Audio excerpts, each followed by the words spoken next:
I wrote an article today on LinkedIn and Substack, and I'd like to share some of the stuff that I wrote about it. For example, I highlighted here, when we define our self-value based on the confidence we have from performing, we are blocking ourselves from navigating effectively in a dimension of space between point A and point B.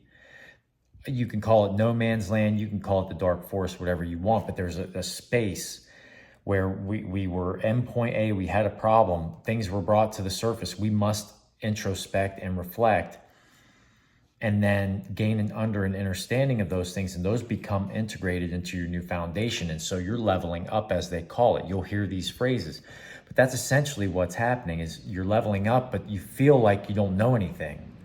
It's like a baseline, but now it's ingrained in you and it's become what you are and who you are. It's just infinite knowledge and wisdom that is there. It is there at any given moment, even if you're in autopilot.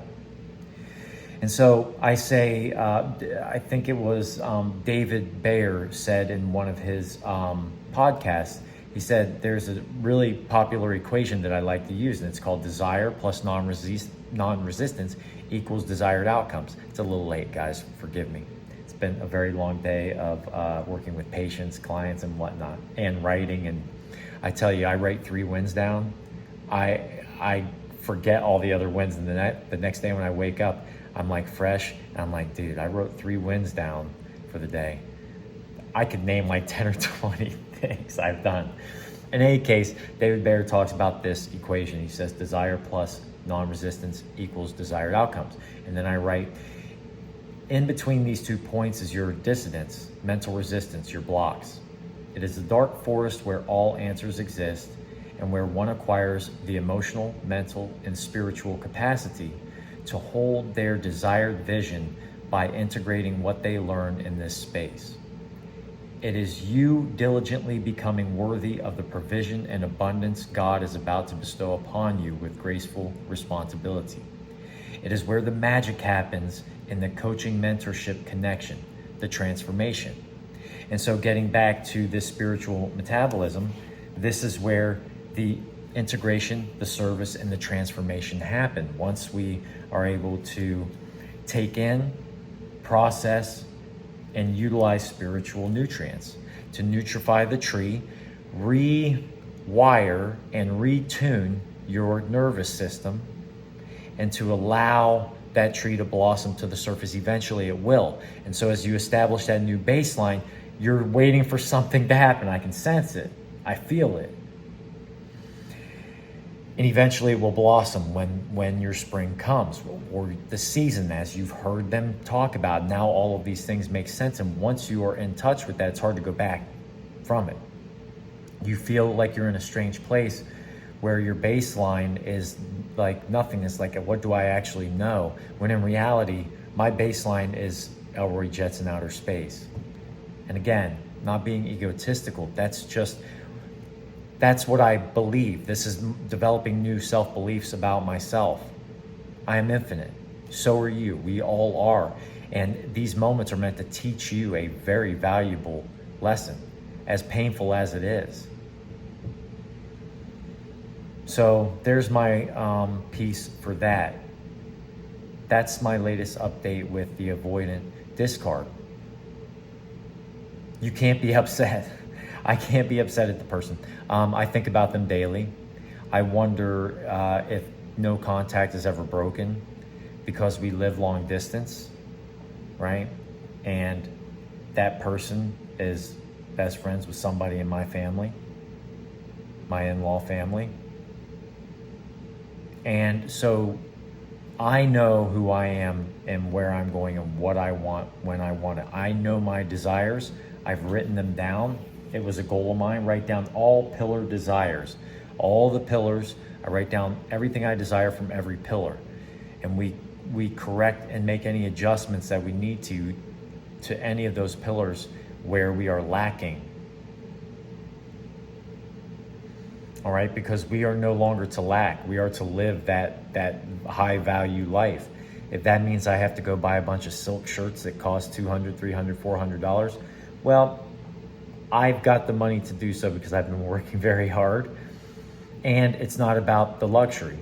It's about being comfortable. I want to be comfortable and be able to relax at any given moment and just feel myself in my skin with a nice sensation on the skin that this is what I created.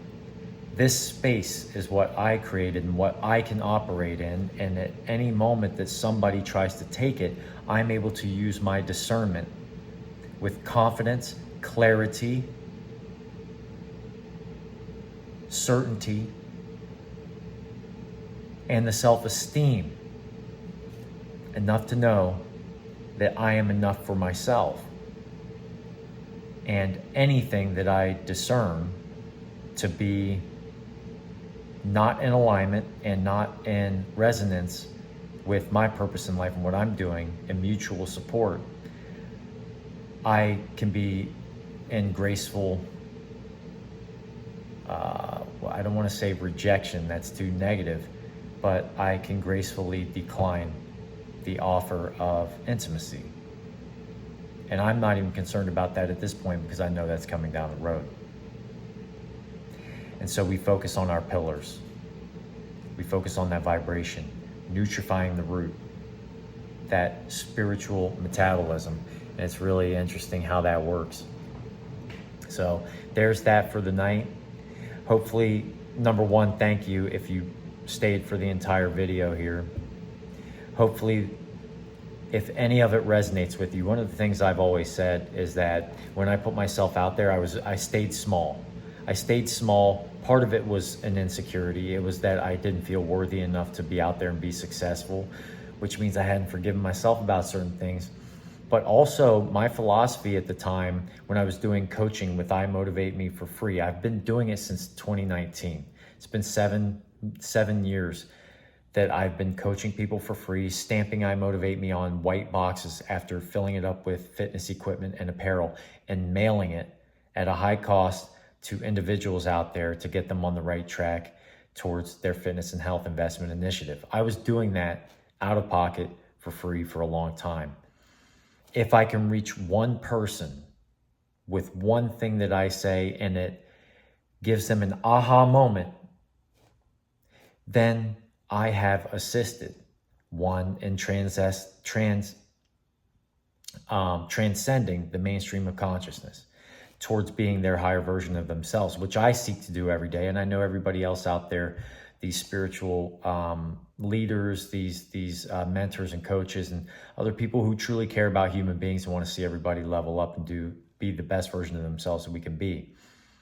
Level up our vibration globally, right? That's what we're trying to do. Transcend, the ascension.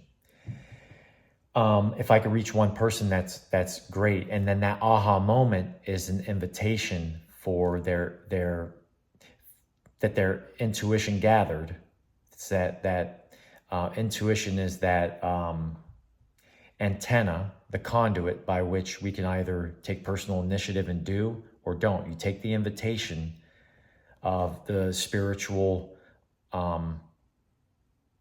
knowledge that's been given to you, the universal knowledge that God or the universe, whatever you want to call it, has given to you, and you take advantage of it and use it.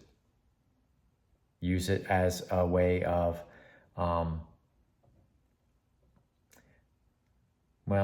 using it as a way. What did I say about this stuff earlier?